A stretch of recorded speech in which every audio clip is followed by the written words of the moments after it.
se confirme, 200 000 nouveaux emplois pourraient être créés d'ici à 2020. L'image est un peu vieillotte, mais dans les faits, ça permet de mettre du beurre dans les épinards ou de financer ses études, avec en moyenne des revenus de 200 à 1 000 euros par mois pour les plus efficaces. L'enquête est signée Yacine Mili et Régis Maté. Non, ça c'est le slip. Ouais. Alors le shorty, je ne l'ai Sophie Guyot est vendeuse de lingerie à domicile.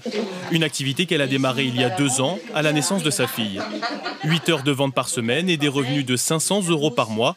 Un petit plus pour elle car son premier métier, c'est enseignante. On retrouve le même motif bleu. Il m'a fallu un complément de revenu parce qu'aujourd'hui la vie fait qu'il faut des compléments de revenus. Le propre tout seul, c'est pas suffisant. C'est pas possible. On pourrait pas partir en vacances, on pourrait pas se faire les petits plaisirs comme on fait, on pourrait pas avoir tout ça. Et de toute façon, maintenant, la vente à domicile, je pourrais plus forcément m'en passer. J'aime beaucoup. Et avec cette formule, les clientes, elles aussi, y trouvent leur compte. Connu ça, la baleine qui tremble. Hein, la baleine qui s'en va. Et jamais quand on est tranquillement chez soi. On peut essayer d'avoir les bons conseils également et demander aux copines si c'est sympa aussi. La vente à domicile, un concept inventé dans les années 50 par une célèbre marque américaine de boîtes en plastique.